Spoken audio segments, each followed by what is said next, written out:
and that tall glass building filled with suits and shiny shoes. No one ever noticed the janitor. He walked quietly, pushing his cart, cleaning messes no one wanted to see. His name was Daniel Carter, and every night after work he went home to the only person who mattered to him, his 8-year-old daughter, Lily. Daniel used to be someone important once, an engineer, a man with dreams. But life has a way of changing everything in a single phone call. 3 years earlier, his wife had been diagnosed with cancer. Daniel quit his job to take care of her. When she passed away, the medical bills took everything they had. So Daniel took the only job he could find, as a janitor in the same corporate world that once respected him. Now, people walked past him like he was invisible. That morning, Lily hugged him before school. "Daddy, today is my spelling test. Wish me luck." Daniel smiled. "You don't need luck,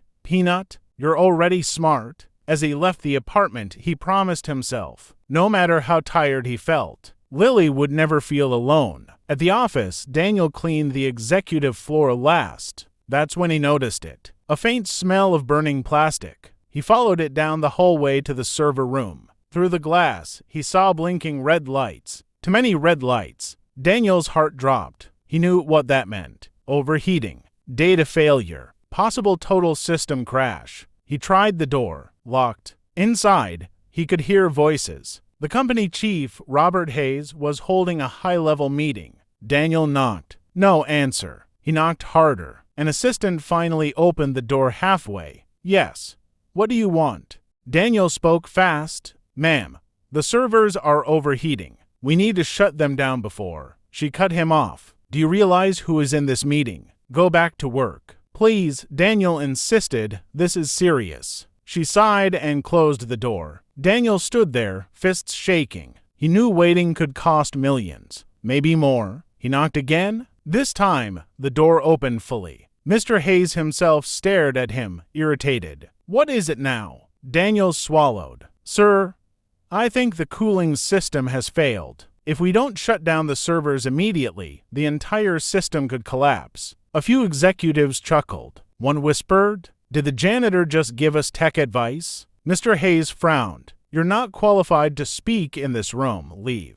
"But sir," now. The door slammed. Daniel felt his face burn, but worse than embarrassment, he felt dread. He went back to the hallway, staring at the server room glass. "Please be wrong," he prayed. 5 minutes later, the lights flickered. Then alarms exploded through the building. Phones stopped working. Computers went black. People ran through hallways in panic. Inside the meeting room, executives shouted, "All systems are down. We lost access to client files. This could cost us millions." Mr. Hayes stormed out, and his eyes locked onto Daniel. "You warned us," he said quietly. Daniel nodded. Mr. Hayes took a breath. "Can you fix it?" Daniel hesitated. "I need full access now." They rushed into the control room. Technicians were already panicking. Daniel pushed past gently and sat down at a terminal. His hands remembered what his life had once been. Commands typed fast. Cooling override activated. Backup servers rebooted. Sweat rolled down his forehead. After long, painful minutes, the screen slowly came back to life.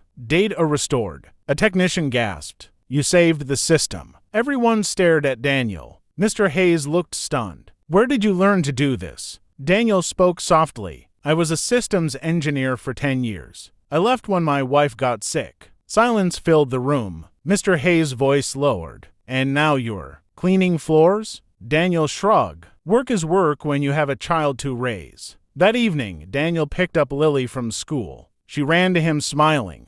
"Daddy, I got all my spelling words right?" "I knew you would," he said, lifting her up. At home, they ate dinner on the small couch. Suddenly, knock, knock. Daniel opened the door. Mr. Hayes stood outside, in casual clothes, not the powerful chief, just a man. "I owe you an apology," he said. Daniel stepped aside. Lily peeked out. Mr. Hayes smiled at her. "You must be Lily." She nodded. "Your dad is a hero today." Lily looked up at Daniel, eyes wide. Mr. Hayes pulled out an envelope. "I can't undo how I treated you, but I can fix what I can." Inside was a job offer. Director of IT Operations. Daniel couldn't speak. Mr. Hayes continued. Better salary, full medical benefits, flexible hours. Daniel's voice shook. My daughter comes first. She always will, Mr. Hayes said. Tears ran down Daniel's face. Lily hugged his leg. Daddy,